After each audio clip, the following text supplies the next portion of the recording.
Okay, next problems.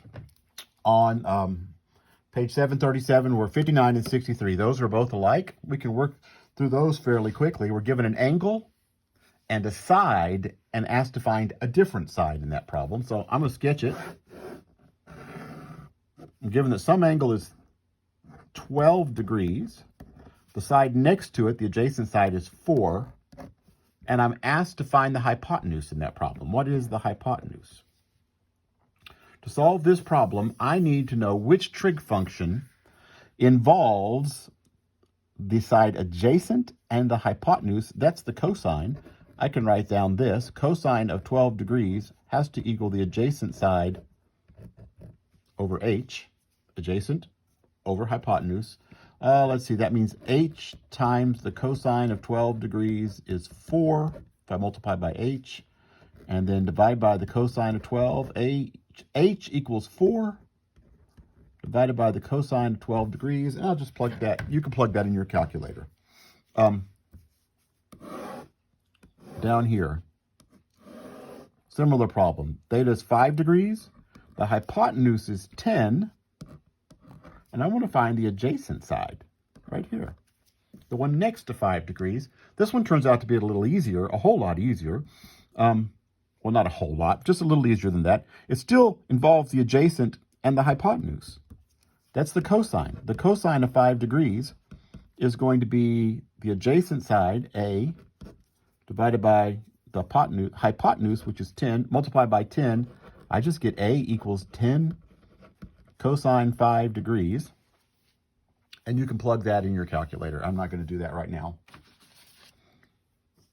Okay, the next part of the homework involved questions 1 through 20 on page 759. And the instructions say, find the exact value or state that it's undefined. And the question has arisen, can't we just put those in our calculator? And the problem is, if we put a number in our calculator, the calculator always gives us an approximation. For example, we know, based on the unit circle, that the exact value of the cosine of 45 degrees is square root of 2 over 2. We know that. The cosine of 45 degrees is the square root of 2 over 2. But if I say on my calculator cosine 45 degrees, that does not say square root of 2 over 2. That is an approximation of the square root of 2 over 2. And the instructions on problems 1 through 20 say give exact values. All of the values they ask you about are unit circle points. So I'm not going to do all of them. I'll just pick out selected ones and talk about how we would do them. We're going to have to know the unit circle to work problems 1 through 20 on page 759. So one of the problems that gets asked there is, what is the secant of pi over 6? That is problem 2. I'm just going to work through a few examples of these. Secant of pi over 6. What we need to know here is the relationships between those functions. The secant, go straight across, is the reciprocal of the cosine. The secant is the reciprocal of the cosine. So this is 1 over the cosine of pi over 6.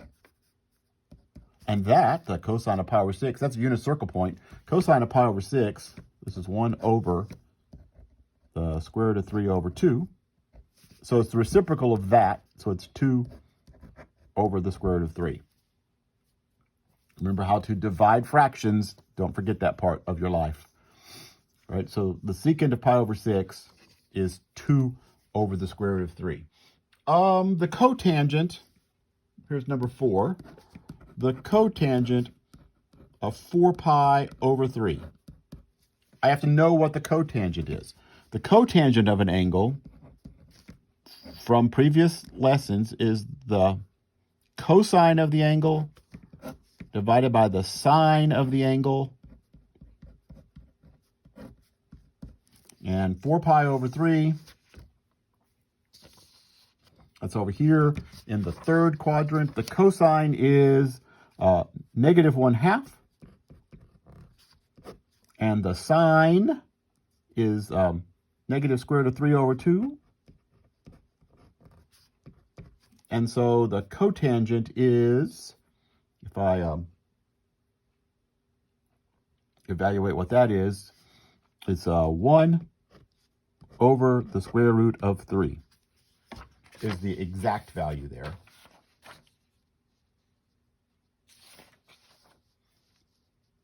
Because it's a negative divided by a negative. Oh, let's see, another one.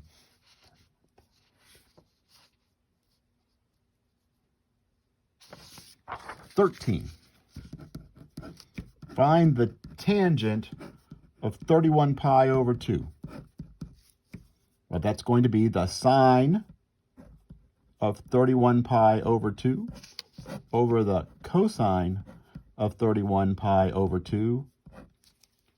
And good heavens, that's certainly not exactly a number on my unit circle. That's way bigger than once around the whole circle. Once around the circle is 4 pi over 2. It's just 2 pi. Remember, once around the circle is 2 pi. 31 over 2 is 15 and a half. So 15 and a half times pi.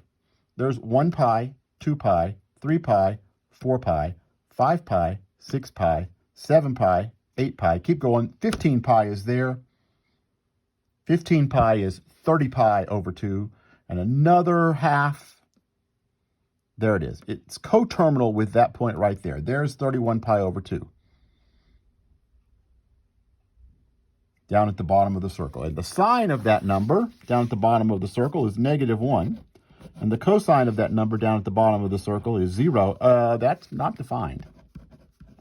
Negative 1 over 0 is undefined. The tangent of 31 pi over 2 isn't defined. So that's how you work all of those problems 1 through 20.